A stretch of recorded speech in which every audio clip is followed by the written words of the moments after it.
Hello and welcome back to another episode of the Single Malt Review, where we bring you independent and individual reviews of whiskies from all around the world, but mostly Scotland. As in this case, what have we got? From Speyside, it's Tamdhu's batch number 1 of their batch strength release. So following the likes of Aberlour's Abuna or Edredor's Ebisco, it is a cask strength collection of selected, blended, in this case, entirely sherry matured whiskey.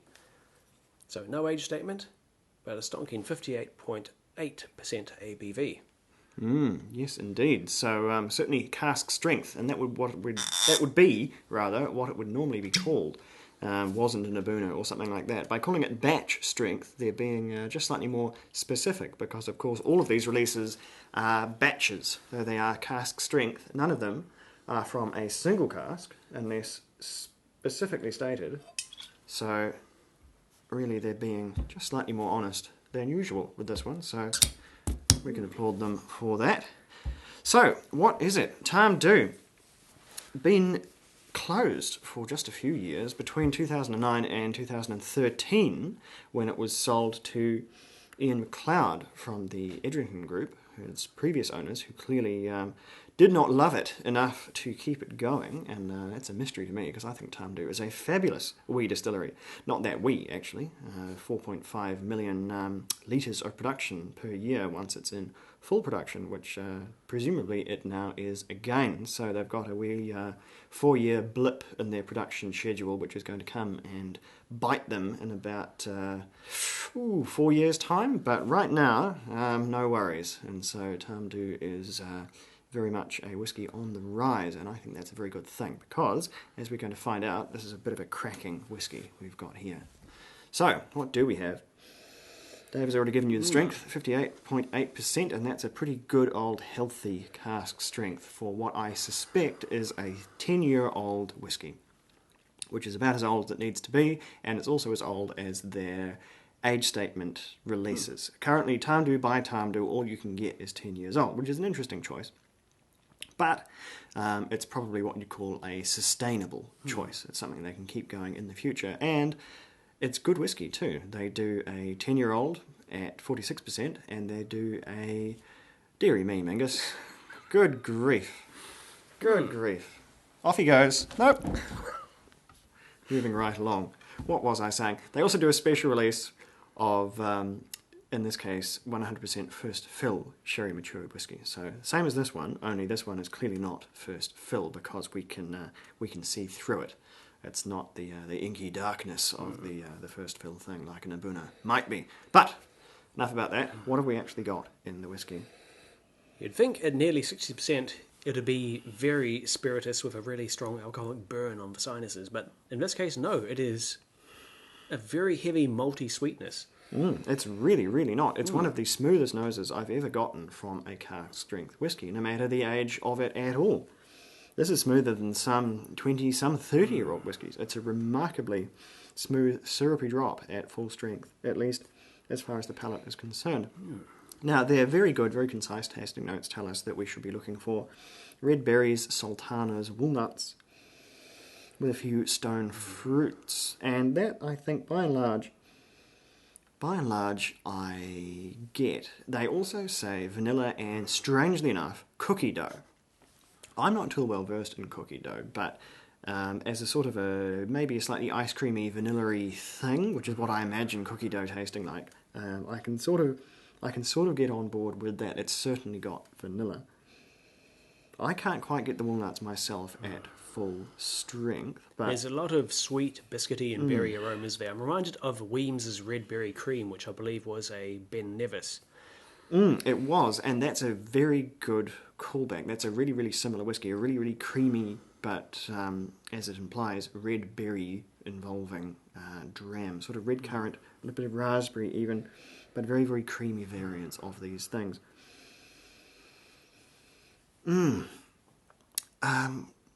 What I don't get out of this at full strength is the white fruits that you might expect from Speyside. However, because this is coming from European oak, and if the packaging is to be believed, no bourbon whatsoever, then we may be getting a slightly Slightly different, slightly syrupier, heavier expression of what's normally quite a classically Speyside whiskey. I'm getting hints of citrus, but none of the nuts suggested by the bottle. No, the I think tasting the nuts may reveal themselves as we put in a bit of water. But given that's so smooth on the nose, I'm going to give it a wee look on the palate at full strength. I think it's going to be too strong, but you never know what you'll find.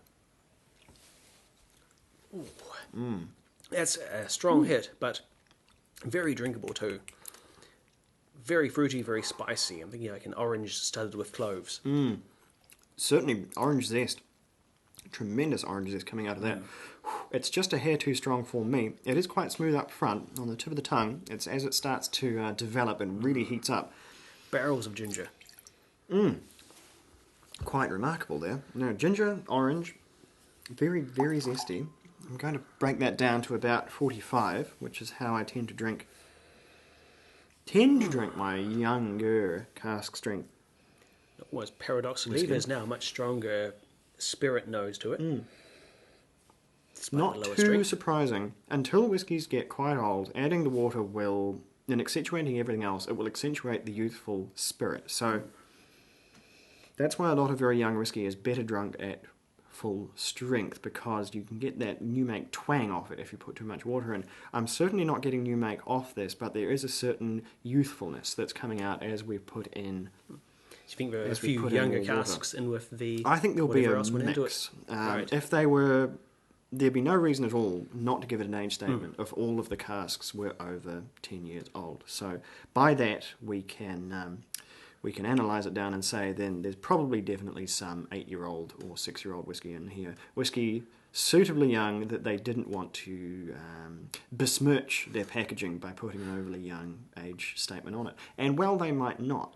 The people that are currently having a bit of a bee in their bonnet, I think, in some cases, over the whole no age statement thing and the fight back against it, they're really trying to have their cake and eat it too, because if these no age statement whiskies were put out with their age on it, it would be in every case disappointingly low, because these blended whiskies always have a bit of youthful spirit in there, and if they had to wear that age, then I think the same people would end up grumbling that the whiskey was too young. So I don't think you can win in that particular fight every time. What this is, though, I think, is achieving a really good balance of ages. In addition to the 8-year-old, which I'm sure is in here, I think that's majority 10, but I think there could be aged spirit here up to 16 years old, because some of this nuance and complexity you just do not get from younger spirit. So this is really hitting on a lot of levels, and I really like it. That water has brought out some of the quieter flavours. There's much less sort of toffee malt now, and there's a bit of walnut coming through as the tin suggests. So that's good to see. The stone fruit is a bit more evident. There's apricot now. Yeah, there's much more white fruit in there. In addition to the peach. More citrus. And still that really syrupy biscuity thing. Down in this part of the world, we call them Anzac biscuits, but they're essentially just a syrup biscuit. Golden syrup biscuit, sort of half and half, really. It's a bit like eating toffee and a biscuit at the same time. Yeah, it's a real Anzac biscuit or creme brulee, sweet but biscuity flavour. I'm now tasting some of that cookie dough, even though it was listed on the tasting notes under what you'd expect from the nose, which I was not getting. I'm now tasting something broadly similar. There's a hell of a lot in here which really differentiates this whiskey from its batch-released peers. This is, on the outset, could be thrown into the same category as an Abeleur Abuna or a Ibisco, or even some of the very, very young, very sherry matured Glenfarclases that have come out in certain markets that we had a look at a little while ago, the Passion and the Springs, which we thought had rather mixed results. There's a lot of these things out there on the market, but this is very different. Whereas those releases are almost to a T first fill sherries, and there's a good reason for that.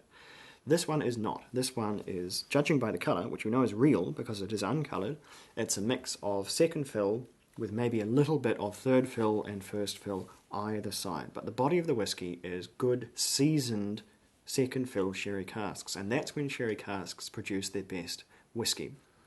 When they're active but not overactive. They're not producing something that the sun will never shine through, and that you're going to get the same sort of rather slim dimension of flavours from every time, no matter where it's coming from, no matter how old it is almost, because the sherry, dominant as it is in these first fills, always produces the same thing, because it's always painting from the same palette.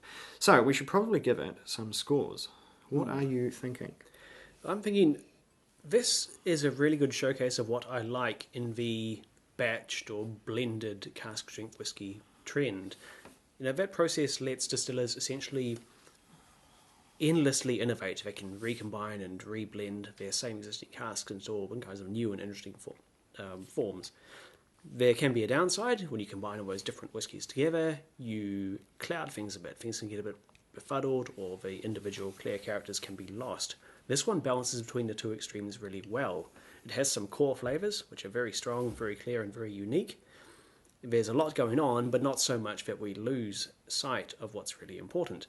And I'm really liking it. There's a lot of fruit, a lot of milk chocolate, a lot of sweet, engaging flavours. And this one rates an 85 from me. No, I would very much tend to agree, and my score is extremely close. This gets an 83 from me. This is a head and shoulders above so many other cask strength releases, because it's more a cask strength version of a distillery style rather than a thing all on its own.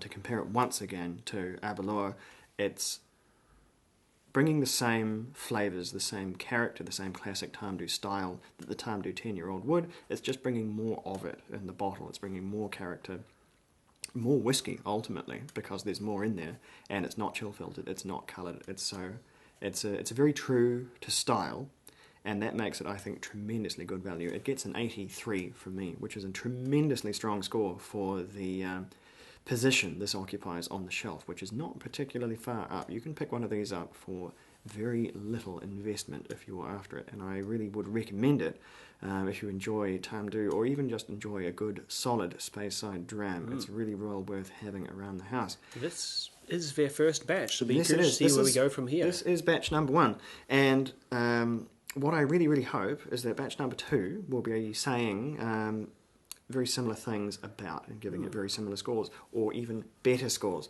However, it's not always the case that that happens. If you can possibly get the batch 1, I would, because too often the batch 1 is the best batch, because a little more love and a little more expense goes into launching a product than does maintaining it necessarily. And this has happened with quite a few, some cask strength, some not cask strength, but some no age statement blends come out from pretty reputable producers, really. The Ardbeg Ugadal was a bit like this. That came out very, very, very strong. It's nowhere near what it was in the present day, 10 batches on. Aberlour used to be quite a different whisky than it is now. It doesn't always have to go that way. For instance, the now tremendously good value Glendronach cask strength, that started off a little weak. There was a bit of public chagrin about that one, and they fixed it, so good on them. That doesn't always happen. It's not always the trend. But more often than not, batch 1 is the best one, so do get your hands on it. If nothing else, you'll have something to compare batch number 2 off. We will certainly be there doing that ourselves and having an investigation to see if they've maintained the quality, which I really think they can do if they just stick to their guns on this one and employ the same philosophy they've employed bringing this one to market. And if absolutely all else fails, at least you have this rather weighty and quite pillar-like Art Deco-y 20-sided icon of a bottle. Yes, whether you're serving whiskey to guests or facing off against an intruder, this bottle will, it's got everything you need. It's a good kilogram of glass going on in there, and you can't say that about a great many bottles. So I think it's a bit frightening, actually, but you can't say it's not unique. Anyway, without further ado, this has been the Single Malt Review. We will be right back with something equally fascinating as this one, I hope. In the meantime, stay safe. Slàinte.